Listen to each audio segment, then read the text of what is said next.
All right, breaking moments ago, so-called climate protesters stormed the field at the annual congressional baseball game before getting apprehended.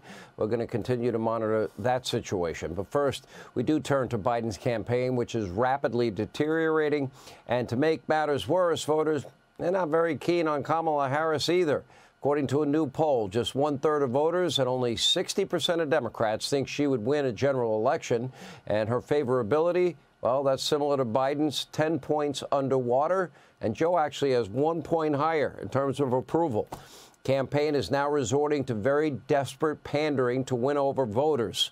They're launching Seniors for Biden-Harris, promoting pickleball and phone banks.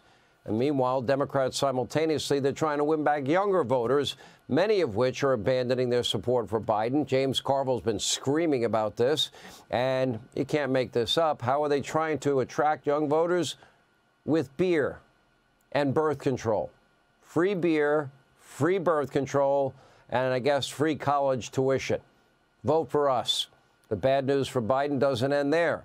A new poll out today from Marist shows Trump leading Biden by 2 in the all-important swing state of Pennsylvania, which Biden did eke out in 2020, which could be the deciding state come November. Now, things have gotten so bad for the Biden campaign. National Review writer Charles Cook is calling Biden's candidacy a, quote, decoy presidential candidacy. Here with reaction, Fox News contributor, former Speaker of the House, Newt Gingrich. It's kind of hard for the vice president to have a lower approval rating than the president.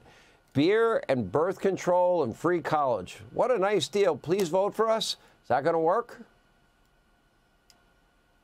No. I mean, look, you just lumped together 2 or 3 different things here. I mean, Kamala's hopeless because she's Kamala. I mean, anybody who watches her knows that the idea of her being president makes Biden look good, which is really hard nowadays.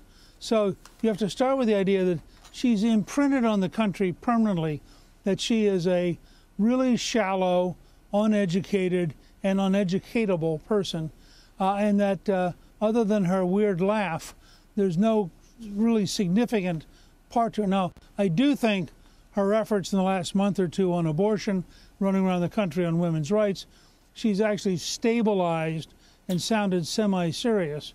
But I think basically she's a huge drag on the ticket. And when you ask people, do you think Biden could survive 4 more years?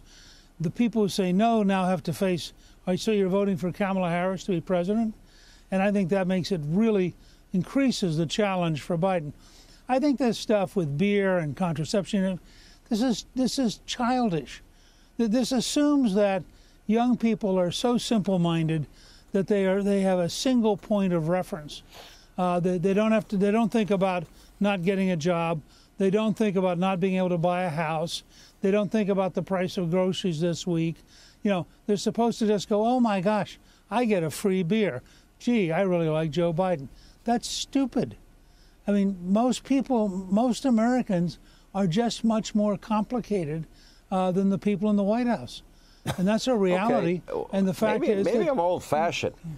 Is vote buying legal now? If you're buying beer and birth control and free college and pickleball and phone banks, I don't know. But that sounds like you're trying to bribe people to me. But I come from New York. I guess I'm very cynical. I don't live there anymore, by the way, for the record. Well, look, when George Washington first ran for office, the tradition in Virginia was everybody got together for Election Day and candidates bought free liquor. Washington, who'd been a military hero, thought that he was above that and refused to buy any free liquor and came in last. At the next election, Washington bought more free liquor than any other candidate. Now, I don't know if that's bribery or just the way they campaigned, but I can tell you that this is a very deep American tradition. The problem for the Democrats is it doesn't count. You know, I keep telling people, Biden inflation is so bad that you cannot buy enough ads to offset going to the grocery store. And people go to the grocery store. Every time Clifton and I go to the grocery store, we're stunned. You're either getting smaller packages or higher prices, or in some cases, you're getting smaller packages and higher prices. So no matter how many ads Biden buys, he's faced with the reality that most American families are going to go to there and they're going to realize, we were talking to someone the other day who said that they have friends who can no longer afford to buy Jif peanut butter. They now buy the generic because literally for their family, they can't afford something like Jif peanut butter. Well, that's a failed presidency, and I think people see it. Plus, you have a president who freezes for a full minute at a public event, and you begin to think, to be the commander-in-chief is really a big job, and you really have to be aware, and you have to be capable. Historically, and you're the historian, peace and prosperity drive elections, okay? Let's assume that that's true. Right. Ask yourself, are you better off than you were 4 years ago? You're paying about 12 grand more a year than you were paying 4 years ago for the exact same items. I don't think people are better off. We'll get into some of the economic numbers, but 2/3 of Americans are struggling mightily to pay their bills, and nearly 25% of Americans have literally had to forego meals because they can't afford them. That's Biden's America. Right. Then, of course, our top geopolitical foes, including people with terror ties, have been crossing our country. About 11 million unvetted Joe Biden illegal immigrants. How's that working out? How's defund, dismantle, no bail laws working out in small towns and big cities across the country? How's peace and prosperity around the world doing with war in Europe and war in the Middle East? Not too well, or Joe Biden surrendering in the war on terror.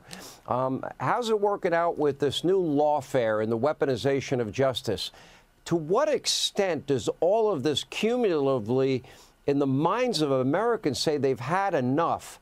Do you think they've had enough in 145 days? Will they change this? Look, I think, first of all, this is more than any election in my lifetime, a survival election. People have to say to themselves, can I survive 4 more years of Joe Biden in the White House, at the grocery store? Can I survive 4 more years of my culture, my values, my country being undermined? Can I survive an amazingly weak and incompetent commander-in-chief in a dangerous world? And on the basis of survival, Donald J. Trump's going to be president. Okay, well, we can only hope.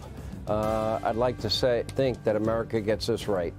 Mr. Speaker, thank you.